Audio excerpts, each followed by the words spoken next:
Olá, pessoal. Estamos aí nos aproximando, então, da última parte dessa primeira aula. E eu queria relembrar, então, a vocês que, como eu falei no início, né, você tem o componente do genoma, do DNA, e você tem o componente ambiental, né, que determinam, na verdade, esse processo de desenvolvimento.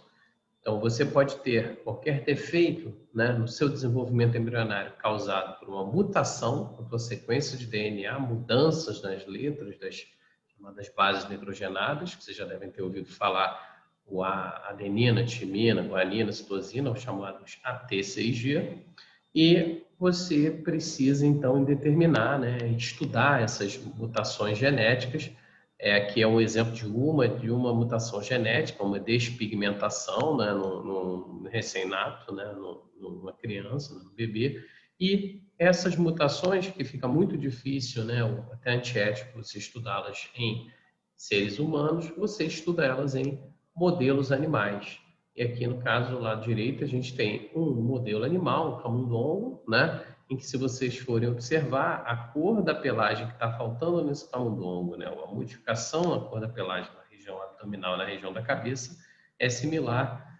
E a gente sabe, nesse caso específico, que eu não é necessário detalhar, que mutações genéticas similares realizadas em camundongo mimetizam, né, que é o termo técnico, mas que a gente poderia dizer que são similares ao que acontece em humanos. Então, você, ao estudar esse organismo que a gente chama de organismo modelo, né, esse camundongo, você vai estar entendendo um pouco como que aquela doença acontece, essa doença genética acontece em organismos, em humanos, né? Mas os componentes genéticos não são os únicos, né, que podem levar a defeitos no desenvolvimento. E é por isso que vocês aí, como farmacêuticos, têm que ter muito cuidado ao receitar medicamentos, né, quando vocês forem farmacêuticos, que alguns dos medicamentos eles podem causar anomalias no desenvolvimento.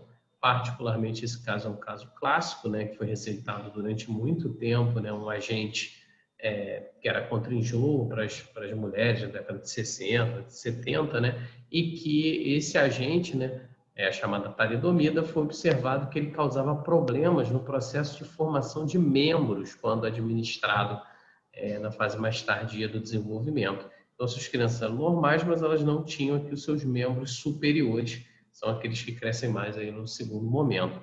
Então, você pode ter problemas no desenvolvimento causado por mutações, né, que foram presentes, né, no seu DNA, ou por efeitos de substâncias bioativas no processo de desenvolvimento. Tá? E como que a gente estuda isso? Na verdade, a gente estuda esse processo de desenvolvimento utilizando os chamados organismos modelo. E dentro desse organismo modelo, um deles é essa mosquinha da fruta, aquela mosca que dá na banana, e que a gente sabe hoje em dia quase tudo sobre o desenvolvimento dela. Isso aqui é um embrião com 3 cores, né? Um embrião marcado, com 3 diferentes cores, e aqui a gente tem milhares de células, tá? Identificadas. Cada uma dessas bolinhas que vocês veem aqui é uma célula. Na região mais azul é a região mais ventral, a região mais verde é a região um pouquinho mais dorsal do embrião. Cada uma bolinha é uma célula, e a gente consegue identificar aonde se encontram os RNAs que cada uma dessas células expressa. Então, isso aqui pode parecer um quadro, uma pintura bonita, mas isso nada mais é do que um embrião com milhares de células, em que cada uma dessas células expressa um gene diferente. Uma das coisas que a gente faz quando a gente estuda embriologia. Vocês vão estar aprendendo que no processo de transcrição você sai de DNA para RNA. O que a gente está fazendo aqui é identificando o RNA em cada um desses embriões que está aqui. Então, isso aqui é um embrião com milhares de células. Então, com cores diferentes, porque expressam diferentes genes. E esses organismos modelo invertebrados, o principal organismo modelo invertebrado são os chamados peixes-zebra, né? A gente consegue manter no laboratório em aquários, consegue manter dezenas deles em aquários pequenos. Eles têm sido utilizados por empresas, indústrias farmacêuticas para tentar descobrir novos compostos, o efeito de novos compostos, novas drogas, e a gente consegue fazer isso aqui no laboratório em Macaé. E como que a gente faz isso? A gente utiliza esses equipamentos, né? Esse aqui particularmente é um estereoscópio, mas é uma superlupa, um supermicroscópio, em que a gente consegue, utilizando esses micromanipuladores, que são esses, parece um joystick de videogame, né? Você consegue tirar células de um indivíduo que ele tem uma fluorescência verde, um indivíduo que, de forma simplificada, ele é verde quando submetido a uma energia, consegue tirar essas células verdes e colocar num outro indivíduo que não tem células verdes. E você consegue seguir o destino, aonde que aquelas células verdes vão parar. Nesse caso aqui, foram parar na cabeça. Então, a gente consegue mapear de onde cada uma das células vem para onde elas vão. Normalmente, a gente volta para aquele princípio que eu falei para vocês, que a gente, quando se estuda desenvolvimento, a gente está interessado em saber o quê? Destino de células, como elas migram, tá? Então, isso é mais uma das linhas de pesquisa e dos métodos que você utiliza ao estudar embriogênese, transplante de células.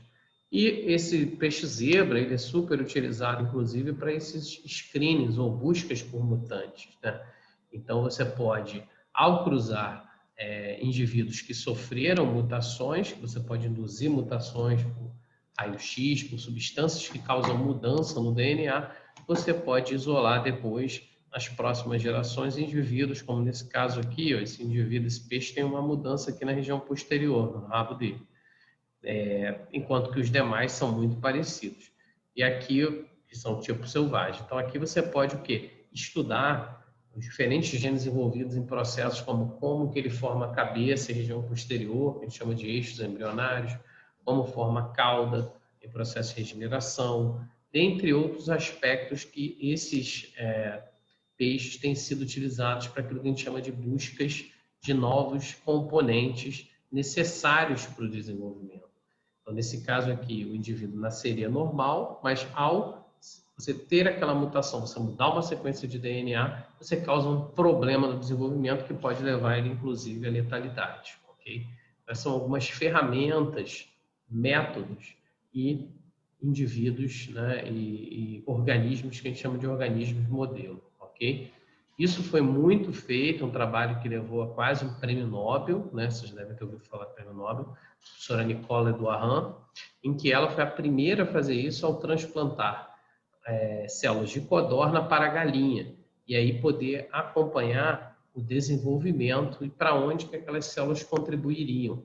A gente sabe que tem a diferença, né? Ela mesma visualizou na época que tinha uma diferença em núcleos, tamanho de núcleos das células de codorna quando transplantados em galinha, e ela também conseguia identificar essas células por algumas metodologias. Então, ao utilizar esse método, essa ferramenta, a Nicole pôde, por exemplo, identificar a contribuição de onde vêm as células da nossa região mais anterior. Aqui a gente tem, por exemplo, um pintinho em que houve um transplante de uma das células, né, de um doador para um host, que é um receptor, e a gente tem diferença de do pigmento, então você consegue identificar facilmente. Essas células aqui não vieram desse host, né, desse indivíduo receptor, mas sim do transplantado. Então a gente consegue fazer aquilo que a gente chama de mapas de destino, saber de onde determinada célula veio. E esse é um dos princípios da embriologia.